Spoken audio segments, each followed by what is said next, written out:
Assalamualaikum warahmatullahi wabarakatuh. Waalaikumsalam warahmatullahi wabarakatuh. Yang terhormat Ibu dosen pengampu mata kuliah Pancasila. Saya Muhammad Abdul Muzaki dari Pendidikan Vokasional Teknik Elektro.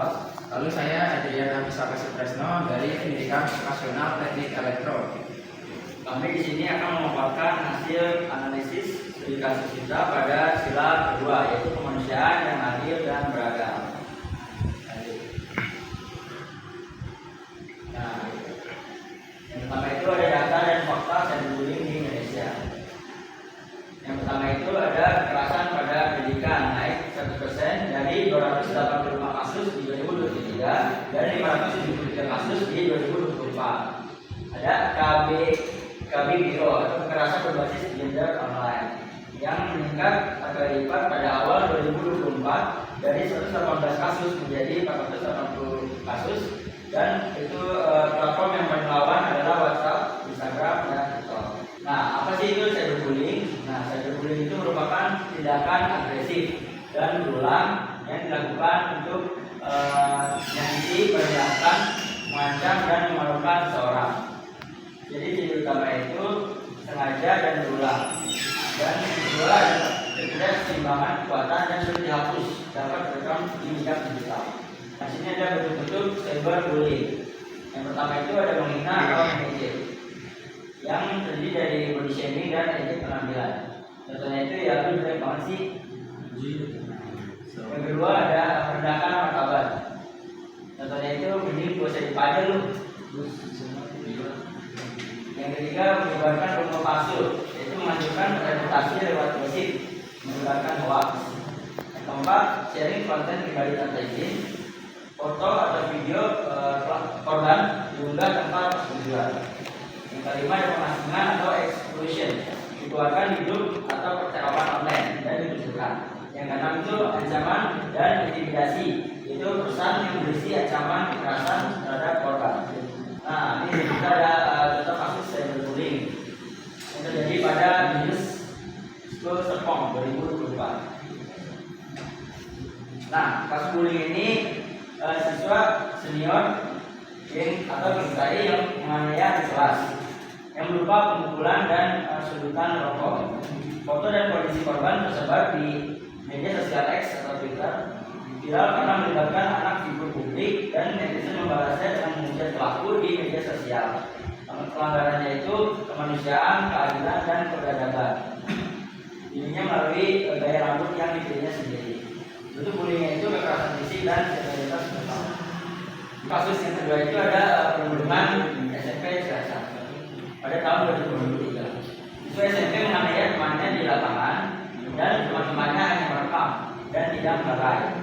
Video kekerasan menyebar via WhatsApp dan media sosial. Warga marah dan hampir terjadi penghakiman massa.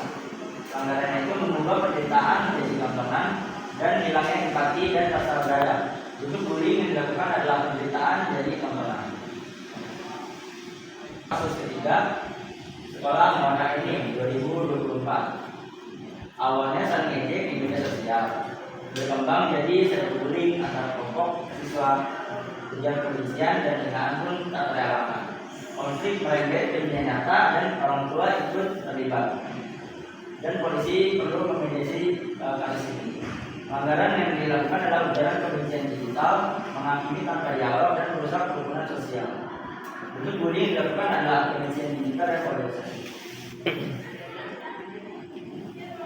Nah, ini contoh kasus yang keempat adalah Faircat pada tahun 2024.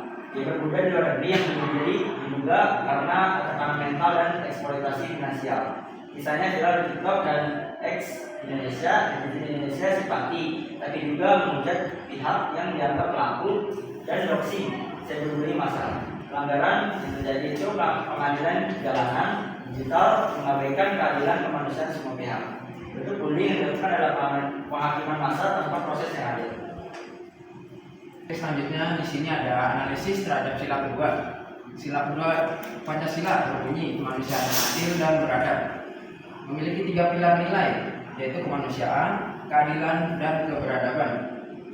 Pada kasus pertama Binus full serpong, pelanggaran tidak jelas. Hak kemanusiaan dilanggar karena korban diperlakukan dengan kekerasan fisik yang tidak manusiawi. Keadilan pun tidak berjalan karena senior menyalahgunakan kekuasaan tanpa ada perlindungan bagi korban.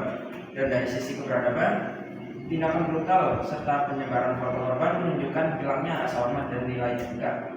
Pada kasus kedua di SMP Cilacap, pelanggarannya juga sangat nyata. Kemanusiaan luntur ketika penderitaan korban justru dijadikan tontonan. Untuk kasus ketiga di Muara ini, pelanggaran muncul dalam bentuk digital. Kemanusiaan dilanggar melalui ujaran kebencian yang melukai martabat orang lain. Keadilan tidak terpenuhi karena pihak langsung menghakimi tanpa dialog atau klarifikasi. Nilai keberadaban juga rusak karena konflik di dunia maya sampai menyeret orang tua dan menimbulkan ketegangan nyata. Lalu di kasus keempat yaitu Fatcat, pelanggaran ketiga pilar juga terlihat. Kemanusiaan terabaikan ketika korban tidak terlindungi dari tekanan mental. Lalu keadilan tidak berjalan karena netizen melakukan pengadilan jalanan tanpa mengetahui fakta lengkap. Keberadaban pun hilang saat doxing dan cyberbullying massal dilakukan tanpa mempertimbangkan dampaknya pada semua pihak. Selanjutnya di sini ada regulasi hukum UU ITE. Cyberbullying juga melanggar hukum. Tertera pada UU Nomor 1 Tahun 2024 tentang Informasi dan Transaksi Elektronik atau ITE. Pasal 27A, setiap orang yang sengaja menyerang kehormatan atau nama baik orang lain dengan cara menuduhkan suatu hal dengan maksud supaya hal tersebut diketahui umum dalam bentuk informasi elektronik dan atau dokumen elektronik yang dilakukan melalui sistem elektronik. Pelaku bisa dituntut hukum, denda paling banyak sekitar 400 juta, pidana penjara paling lama sekitar 2 tahun. Selanjutnya ada informasi kontak dan layanan konseling. Layanan gratis untuk korban kekerasan atau cyberbullying. Yang pertama itu Sapa 129 dengan A, bisa telepon di 129, WhatsApp 08 111 129 129. Lalu yang kedua KPAI, Komisi Perlindungan Anak Indonesia. Nomor pengaduan 021 3190 1556 atau bisa WhatsApp 081 1002 7727. Lalu yang ketiga Komnas Perlindungan Anak.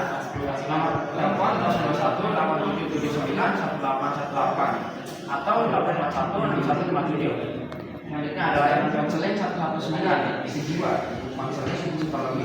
Lalu ada layanan konseling kampus UNJ yaitu PLP, BK, UNJ dan dosen wali. Selanjutnya ada teman sebaya atau orang tua yang bisa dipercaya. Nah, kesimpulan putusan akhir, cyberbullying itu melanggar sila kedua Pancasila. Cyberbullying itu melanggar UU ITE, bisa dipenjara dan didenda. Solusinya yaitu kita harus berempati dan bertindak secara nyata. Setiap kalian punya kekuatan untuk mengubah gaya digital. Kekuatan terbesar di tangan kalian adalah kata-kata. Gunakan untuk membangun, bukan untuk menghancurkan sesama. Oke, Pancasila. Nah, selanjutnya kita lagi menggambar nih.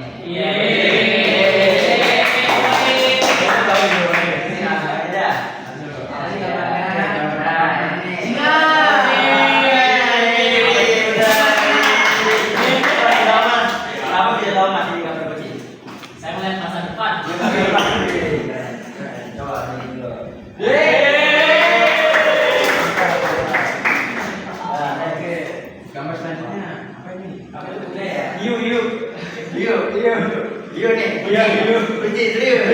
Boleh. Katanya dulu.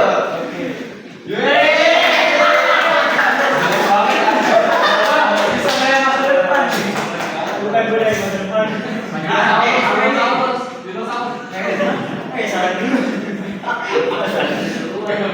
Itu berapa? Salah. Udah laut. Aman, udah laut. Aman siapa? Udah minus aja. Aman Sobri. Jahe.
kasus jadi sila kedua Pancasila. Sekian, terima kasih. Wassalamualaikum warahmatullahi wabarakatuh.